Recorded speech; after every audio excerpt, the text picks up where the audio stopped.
और कितनी सेवा करेगी मेरी। अब बस कर नैना। ऐसा क्यों कहते हो आप दादाजी? देख, मैं जानता हूँ कि मुझे कोई गंभीर बीमारी हो गई है। वो क्या बीमारी है ये तू मुझे भले ही ना बताए, पर मैं जानता हूँ कि अब मैं कुछ ही दिनों का मेहमान हूँ। ये आपसे किसने कहा दादाजी? ऐसा कुछ भी नहीं है। आप देखना, कुछ ही दिनों में आप बिल्कुल ठीक हो जाओगे। बस आपको अच्छे से खाना खाना है और टाइम से दवाई लेकर खूब आराम करना है, ठीक है ना? अब ये लीजिए पानी, मैं आपकी दवाई लेकर आती हूँ। दवाइयों से कोई फर्क नहीं पड़ रहा है, ये बात तू भी जानती है। तो फिर बचे खुचे पैसे क्यों मुझ मरते हुए पर खर्च कर रही है बिटिया? दादाजी बस कीजिए, अब चुप हो जाइए। नैना की आंखों में आंसू थे। ये देखकर राधेश्याम चुप हो गए और उन्होंने आंखें बंद कर ली। उनकी भी आंखों से आंसू बह रहे थे। दरअसल नैना जब छोटी थी तभी उसके माता पिता की खेत में काम करते हुए मौत हो गई थी। उन दोनों पर आसमानी बिजली गिरी थी और वो दोनों अपनी इकलौती बेटी नैना को उसके दादाजी राधेश्याम के सहारे छोड़कर स्वर्ग सिधार गए। बस तभी से राधेश्याम ने ही नैना को पाल पोस कर बड़ा किया। बूढ़े राधेश्याम जब तक काम कर सके उन्होंने किया। उसके बाद नैना ने एक फैक्ट्री में काम करना शुरू कर दिया। वहां से जो भी पैसे मिलते उसी से उन दोनों का खर्च चल रहा था। फिर एक दिन फैक्ट्री में नैना कुछ याद करके उदास बैठी थी। मेरे दादाजी को क्या हुआ है साहब? हिम्मत रखो नैना, तुम्हारे दादाजी को 4th स्टेज का कैंसर है। तुम चाहे लाख कोशिश कर लो, उन्हें बचा पाना अब मुमकिन नहीं है। सारे टेस्ट करवा कर देख लिए हमने, पर अब कुछ नहीं हो सकता। कोई तो उम्मीद होगी ना डॉक्टर साहब? देखो, अब मैं बस इतना ही कह सकता हूँ कि तुम ज्यादा से ज्यादा उनके साथ रहो, उनसे ढेर सारी बातें करो और उन्हें खुश रखने की कोशिश करो। नैना 1 हफ्ते पहले हुई डॉक्टर से ये सारी बातें सोच ही रही थी कि तभी फैक्ट्री का मैनेजर आया और उसने नैना से कहा, नैना, तुम्हारी छुट्टी की अर्जी मान ली गई है और 1 महीने की एडवांस सैलरी भी तुम्हारे अकाउंट में आ जाएगी। जाओ, अपने दादाजी की सेवा करो, उन्हें तुम्हारी जरूरत है। आपका बहुत बहुत शुक्रिया सर। हर तरफ से परेशानी से घिरी नैना इस बात से खुश थी कि कम से कम उसे छुट्टी और कुछ पैसे तो मिल गए थे। अब वो दिन रात अपने दादा राधेश्याम के साथ रहती और उनकी खूब सेवा करती, उनसे ढेर सारी बातें करती। मगर इस सब के बावजूद राधेश्याम की तबीयत दिन ब दिन बिगड़ती जा रही थी। फिर एक दिन जब राधेश्याम सो रहे थे तभी नैना चुपचाप उठी और मंदिर की तरफ बढ़ चली। फिर वहां पहुंचकर, हे भोले भंडारी, मेरी मदद करो। दादाजी के अलावा इस दुनिया में मेरा और कोई नहीं है। अगर उन्हें कुछ हो गया तो मेरा क्या होगा? शंभू, मेरी मदद करो भगवान, मदद करो। नैना को अब बस भगवान से ही आस थी। वो किसी चमत्कार के इंतजार में थी, मगर कलयुग में चमत्कार होते ही कहाँ हैं।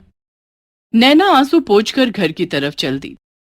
पूरे रास्ते उसकी आंखों से आंसू नहीं थम रहे थे। घर पहुंचकर उसने देखा कि उसके दादा राधेश्याम जाग गए थे। अरे, आप तो उठ गए, क्या हुआ? आराम से सो जाइए ना। अरे बेटी, एक दिन तो सोना ही है, तू मेरी छोड़, अपना ख्याल रख। रात भर तू सोई नहीं है, मैं जानता हूँ। जा, तू थोड़ा आराम कर ले बेटा। हाँ हाँ, मैं कर लूंगी आराम। पहले कुछ खाना तो बना दूं। अच्छा ये बताइए, क्या बना दूं? आपकी पसंद की बैंगन की सब्जी बना दूं क्या? अब खा नहीं पाऊंगा बैंगन, तुम कुछ हल्का दलिया वगैरह बना लो। ठीक है दादाजी। नैना जब रसोई में गई तो उसने देखा कि घर में एक भी सब्जी नहीं थी और सब्जी लाने के लिए उसके पास पैसे भी नहीं बचे थे। अभी तनख्वाह आने में भी कुछ दिन बाकी थे। फिर उसने आसमान की तरफ देखा और आंखें बंद कर एक लंबी सांस ली, जैसे मानो वो भगवान से मदद मांग रही हो। नैना ने दलिया बनाने की तैयारी शुरू कर दी, तभी किसी ने दरवाजा। कोई है? प्रणाम साधु बाबा। जीती रहो, खुश रहो। बेटी, कुछ खाने को है क्या? बाबा को भूख लगी है। बाबा माफ करिए, लेकिन मेरे दादाजी बीमार है तो मैंने सिर्फ दलिया बनाया है। अगर आप कहें तो आपके लिए दलिया ले आऊं? बाबा तो वैसे भी 56 भोग की तलाश में नहीं निकला था बेटी। जो भी खिलाओगी बाबा प्यार से खा लेगा। ठीक है साधु बाबा, आप यहाँ विराजिए, मैं खाना लेकर आती हूँ।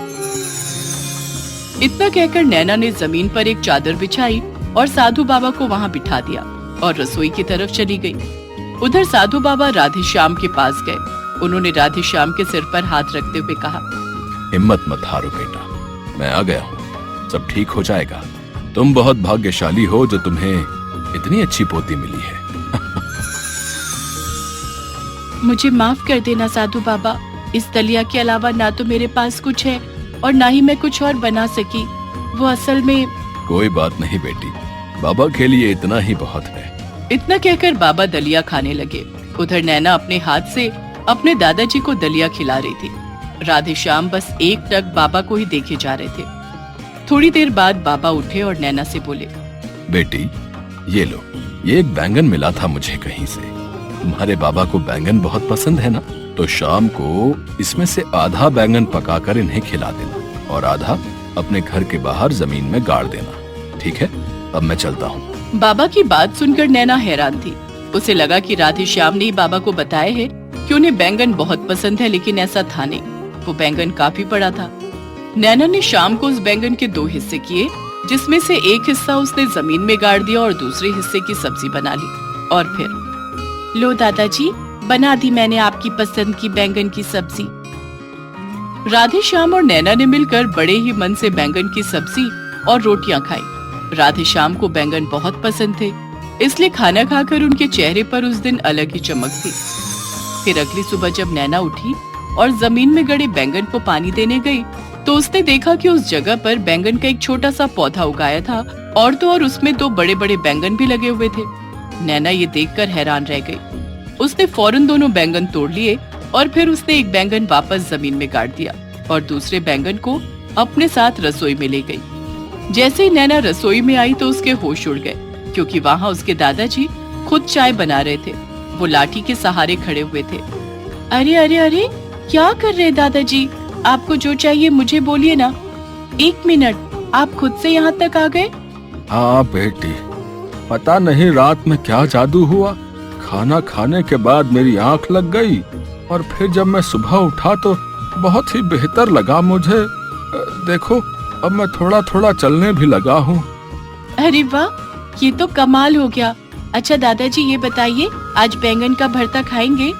नैना के साथ अब ये चमत्कार हर रोज होने लगा। वो जितने बैंगन जमीन में गाड़ती, अगले दिन उसके दोगुने बैंगन उसे मिलते और उन जादुई बैंगनों को खाकर राधे श्याम की सेहत में काफी सुधार भी दिखने लगा। और इस तरह कुछ ही महीनों में राधे श्याम की बीमारी जड़ से ही खत्म हो गई। और इस सब से नैना की खुशी का ठिकाना ही नहीं था। उसे अब कुछ और नहीं चाहिए था। वो बाबा फिर कभी नैना को नहीं मिले, लेकिन नैना जानती थी कि वो बाबा कौन थे और क्यों आए थे उसके घर।